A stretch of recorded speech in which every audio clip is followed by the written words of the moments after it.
What's up, guys? This is David from T-Woven, and I'm coming to you guys with a Lightseekers deck profile. Yes, it's not Yu-Gi-Oh! This is a card game that I got into with my cousins a few years ago.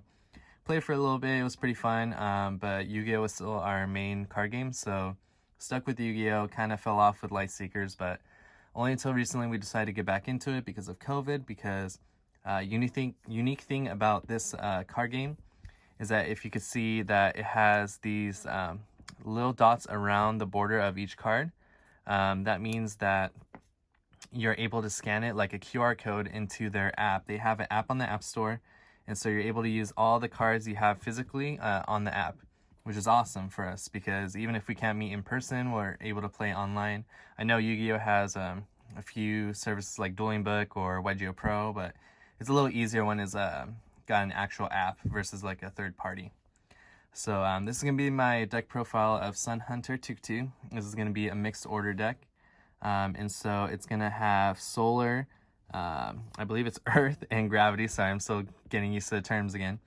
But I've been playing a lot on the app recently, and this is what I found to be pretty consistent, and I like the playstyle of this. So Sunhunter Tuktu's ability lets you look at the top 4 cards of your deck. Well, first you have to call either attack, defend, buff, or item. And so when you reveal the top 4 cards of your deck, if any of them are the ones that you called, then you're able to add one of those to your hand, which is awesome. So let's you pretty much I use it early game to dig for buffs such as Ancient Miner, just to get more draw power and get my deck going. So that's what I mainly use her for. And so I also have the combos are going to be Meteor Shower. It's going to be, this is a mixed color combo. Same thing with this one. Yes, I am actually running a small tech engine. It's mostly with time, and I'll explain that later on.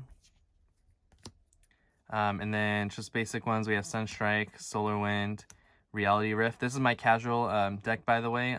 This is not advanced legal, but you only have to change a few cards, mainly the combos, and then it'll be advanced legal. This is the main buff. We're going to be playing 3 of this one. Mage Ship. So with this one, this is your main damage doer because it's pretty good because it has strong damage for 3 corners. You don't have to wait for the 4th. And this deck pretty much focuses on restarting or even just turning this back 1 step. And so you hit for 14. You're trying to maximize the value out of Mage Ship. You're just trying to set up that combo. So another card that helps you do that is Light Lasher. I was normally playing 3, but since I added a different engine, I'll explain the ratios and why it makes sense. So there's 2 Light Lasher and 2 Yukona Archaeologists. Light Lasher, it reads as 3 damage, and if your last discarded card is Gravity, you could rotate one of your buffs 1 step backwards.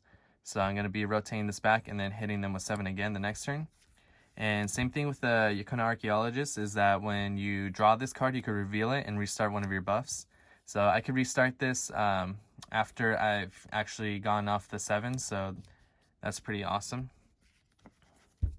So I only have 2 of each just because I don't want to see multiples. There'd be times where I'd see like 3 dead Yukona Archaeologists in my hand because at times you draw it and you don't want to restart it yet. So I cut those both down to 2.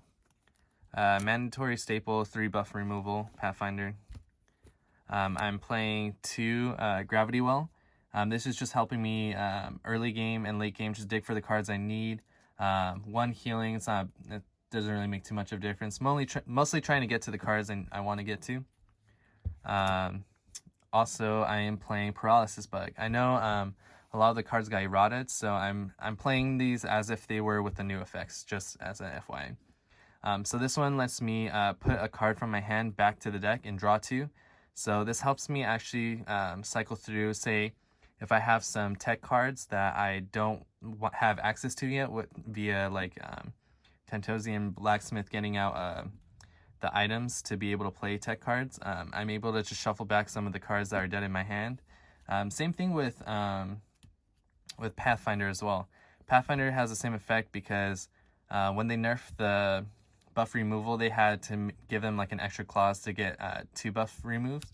And so this one also has to shuffle a card back to your hand, which I thought was bad, but then it also helps you get rid of dead cards like Yukona. you could just shuffle her. This is one of the main cards you want to be sending back besides dead tech cards. So she gets sent back and you're able to make her live again. So 2 of these. That's it for all the yellow cards, Astral. For my mountain engine, it's going to be 3 Ancient Miner. I always want to see this card early, as well as double Everrock Racer. This card is awesome. I love this card. Even being able to restart this card and then hitting them again and drawing, it's perfect. Hitting for 3 attacks is like insane against certain orders.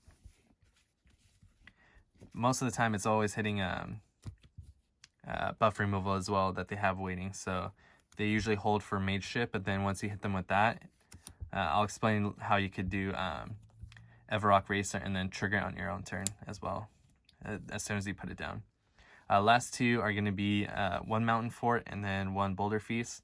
I was finding that I was playing 2 Mountain Fort, but I was finding that I actually just need to boost my actual health versus try and negate it, because there are certain cards that get past damage reduction. So and then I don't want to have too many clunky cornered buffs on the field. So 1 Mountain Fort and 1 Feast is pretty good for me. These are the only proxies I have in the deck.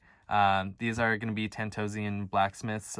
Those are just super expensive IRL, and I already have them on the app, so just imagine that's what these are. And those are introducing the tech engine, so it's going to be Flynamo and Fluximo. Flynamo is the main reason what inspired me to add the tech engine. Its new ability lets you rotate up to 2 of your action buffs 1 step forward. And so this lets you, this is what I was explaining earlier with Everrock Racer. You're able to place Everrock Racer and then trigger it with Flynamo just on your own turn, hitting 3 and drawing another one. It's pretty value. A lot of times you could put down Everrock Racer, but then they're able to remove it, and then they still keep their card advantage, and this just lets you trigger it just safely on your own turn. Fleximo doesn't really come in too often. I just put in another item just for consistency, just to get to the order, but it comes up with a Meteor Shower. It's okay. And then for the tech, I'm playing for the defense are going to be 2 Chrono Angler and 1 Time Shifter. This is pretty much another version of Chrono Angler. It's like a pseudo copy. You could grab Boulder Feast and other things with it, but for the most value, this gets to your Chrono Anglers. Angler is cool because it's not tech specific, so you just look at the bottom 3 cards of your deck and you could play one of them as long as it's not a combo. And yeah, this is just more like deck thinning, or this could get you like a Boulder Feast if you're in type situation as well, late game.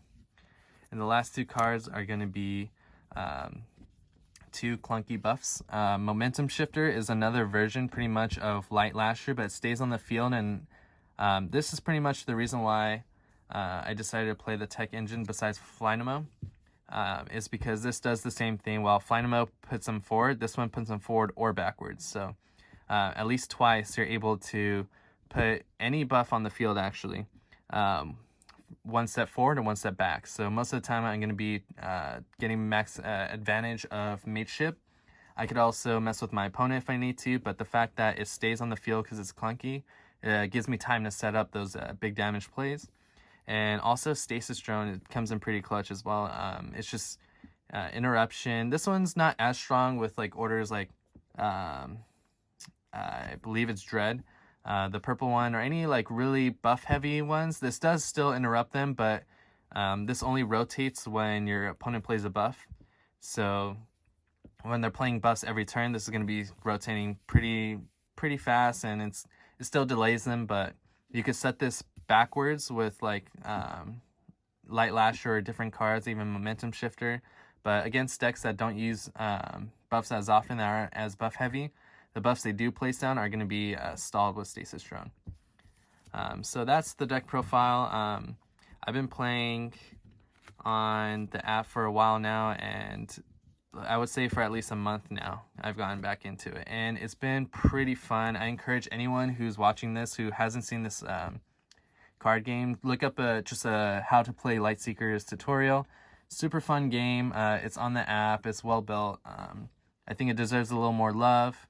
I do have other cross order decks that I have on the app, but this is the one I want to make IRL so I can play with my cousins.